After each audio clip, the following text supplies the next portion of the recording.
There was a night, maybe you remember yours, when you looked at your dog and something inside your chest moved. Not love, not worry, something deeper than both of those. Something that whispered a word your mouth refused to say. Here is the question this whole video is going to answer. Hold on to it. How did you know?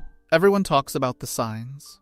The slowing down, eating less, the way they stop running to the door when you come home. But that's not what I'm talking about. I'm talking about before any of that. The 3 a.m. moment. A random Tuesday afternoon when nothing was wrong, when the vet had just said everything was fine, when your dog seemed okay, and yet something in you wasn't. You felt it. Today we're going to talk about 3 things that will completely change how you understand that feeling. 1. What your body detects before your mind is ready to accept it. 2. A thing called anticipatory grief, and why it starts way earlier than you'd expect. 3. The uncomfortable truth about why losing your dog might be one of the biggest emotional events of your entire life. Stay until the end. Because the last thing I'm going to say, I think you've already felt it. You just haven't had the words for it yet. Her name isn't important. What matters is this.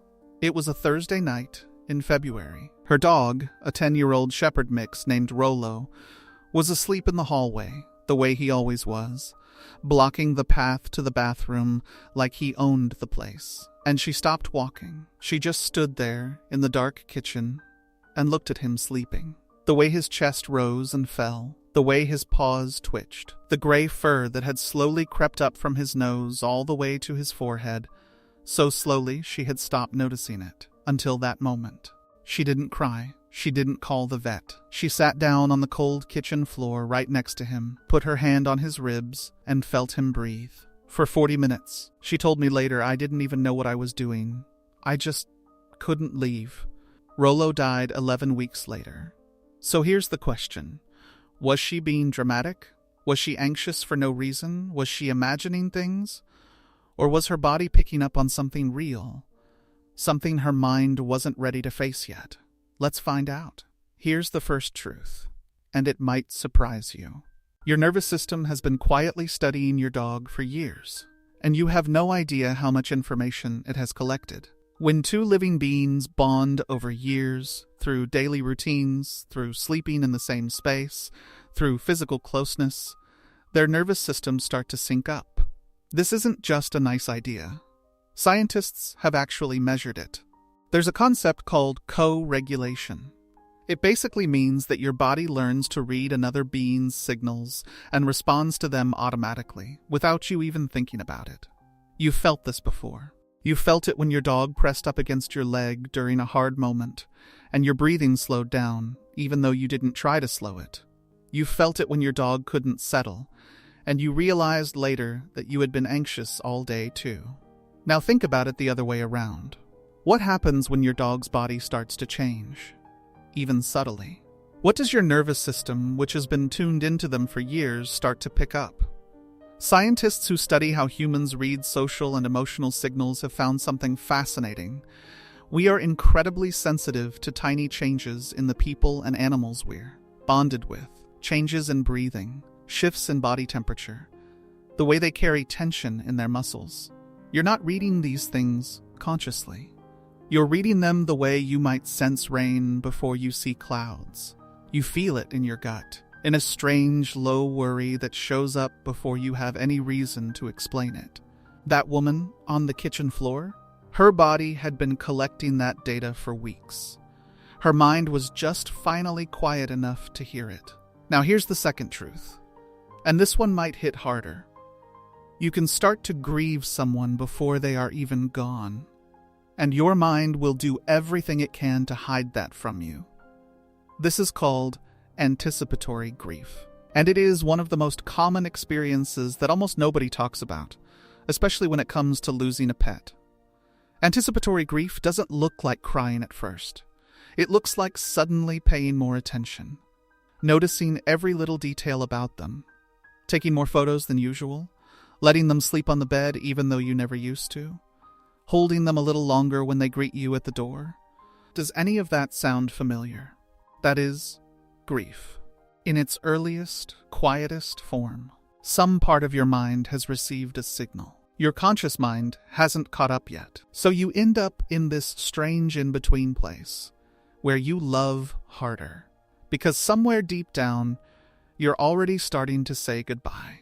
John Bowlby, one of the most important psychologists in history when it comes to understanding how humans form bonds, found that the fear of losing someone we love triggers the same response in our brain as actually losing them.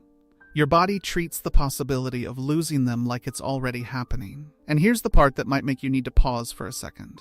The owners who feel this the most strongly, the ones who somehow know before anyone else does, are almost always the ones for whom their dog is their closest relationship. Not their second closest. Their first. For many of you watching this, and I say this with zero judgment, your dog is where you feel the most loved, the most safe, the most accepted, no matter what. And what we know about those kinds of bonds is this: the deeper the love, the earlier the grief begins.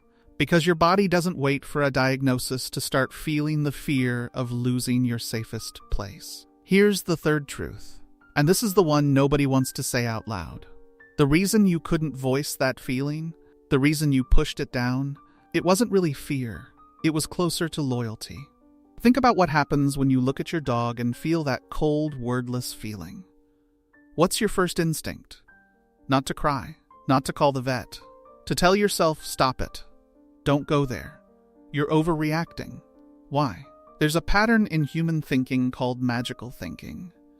It's the belief, deep down, that naming something makes it real. That if you say the word out loud, you somehow invite it to happen. Every culture in human history has had some version of this. It's not irrational. It's actually a very old protective instinct. But when it comes to dogs, there's something even deeper going on. It's not just that you don't want it to be true. It's that you don't want your dog to know you've accepted it. This might sound strange, and yet it's almost universal among pet owners who have been through this. The silence is a form of protection, a form of love. If I don't say it, maybe it won't happen. If I stay normal, maybe it stays away. And here is something beautiful and heartbreaking about that. You were protecting them. Even in your fear, even in your denial, even in those 40 minutes on the cold kitchen floor, you were, in your deepest self, trying to keep them safe from the knowledge that you were beginning to lose them. That is not weakness. That is one of the most profound acts of love a human being is capable of. Now I want to talk about something that nobody on the internet is willing to say. When a dog owner loses their dog, especially one who felt it coming, they often feel something on top of the grief. They feel guilty for the premonition itself. Not guilt about medical decisions, that's a separate wound. I mean the guilt that sounds like this. I felt it. I knew something was coming, and I still let that Tuesday happen like any other Tuesday. I didn't hold them more. I didn't say what I needed to say. I knew, and I still wasn't ready. This is one of the cruelest parts of losing a pet, because when it happens, the world already sends you a quiet message that your grief is smaller than it should be, that you should be over it by now, that it was just a dog. And inside that already minimized grief, you're carrying a secret. I saw it coming, and it still wasn't enough. Here is the truth I want to offer you instead. There is no amount of preparation that would have been enough. Not 40 minutes on the floor, not 100. The love was always going to be bigger than the time you had. That is not a failure. That is the proof of the bond. You felt it before it happened because you loved them at a depth that made you genuinely, physically, emotionally tuned into their existence in ways most people never. The premonition wasn't a curse.